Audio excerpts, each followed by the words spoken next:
Hello and welcome to the Habit Coach podcast. I'm Ashdin Doctor, your habit coach. And today with us in the hot seat, we have Vikas. Vikas says, I always wanted a peaceful life. My so-called friends keep on asking me for help. If I don't help them, they emotionally blackmail me. They call me all the time. They talk for hours. I'm just not able to say no. I'm not used to this kind of friendship. What can I do? Now, this is a lovely question because it covers about three different topics. One is the ability to say no. The second is the ability to draw lines in the sand. And the third is your ability to choose friends. Now, let's cover all three of them. The first one is the ability to say no. Now, Vikas, it's important that anything that does not align with the goal that you have, for example, I want that peace of mind is a goal that you have for yourself.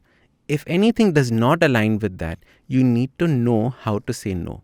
And there are multiple ways you can say no. If you say, no, I'm not going to do this for you, you will get emotional blackmail, right? You will have people getting upset with you. Another way of saying no is saying that, I'm sorry, but right now I don't have the time for this. However, why don't you do this instead?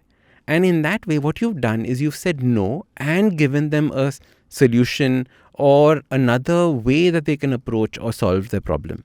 So this is a fantastic way of saying no and moving forward. The other way that you can think about saying no is by categorically saying, during this time to this time, I am working on something.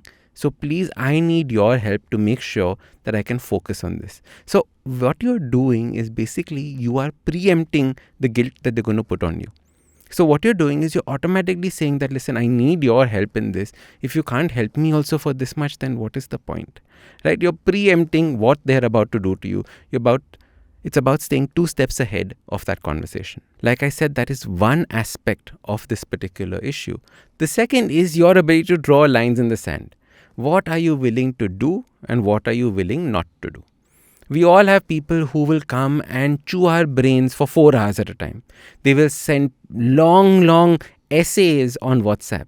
They will send you voice notes that never seem to end, that go on for 25 minutes, that even if you listen to at 2x, you wasted about 10 minutes of your life, 15 minutes of your life.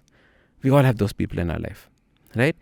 You have to decide what are you willing to tolerate and what you're not willing to tolerate. So one way of doing this, and this is something that I do with people who I know are energy vampires. These are people who suck your energy. Emotional vampires suck your emotions. So you have to decide which of these they are. What I do with them is I start off the conversation saying, hi, I know that you want to say something, but I only have 7 minutes right now. So let's have a quick discussion on this. Okay, fine, I'll talk to you. No, you never have time for me. All sorts of other things. They'll say, you'll deal with that later on. But right now, I only have 7 minutes to talk to you. So what you're doing is you are training them on how they should speak to you. See, Vikas, the end of the day, we have to train people on how we want them to speak to us. We have to showcase what is okay, what we will accept, and what we won't accept.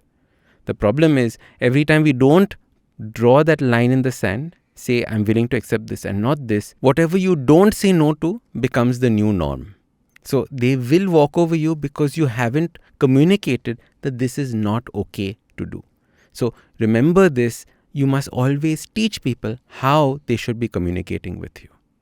And the final thing is about friends. Now, Vikas, at the end of the day, your life will be greatly dependent on the kinds of friends that you have. If you have friends that are constantly sucking your energy, guess what your life is going to look like? If you have friends who are happy for you when happy things happen, who are there for you when sad things happen, who are there to constantly push you up when you're feeling low, imagine the kind of life that would be. Now, the kind of friends that will support you, feel happy for you, are not there in your life because your life is already occupied by people who don't do this currently. You have to learn to let go of friends so that you have the space to let new friends into your life. If you don't let go of the old, there is no way that you can welcome in the new. So these are 3 things that I would strongly suggest that you think about. The first is practice how to say no, make it polite. Be ahead of the guilt so that you do not feel that guilt when it comes to you. The second is learn to draw a line in the sand so that you know where your limits lie. And the third is choose your friends wisely, because I want you to have the best life possible. And that is only going to happen when you have the best friends possible.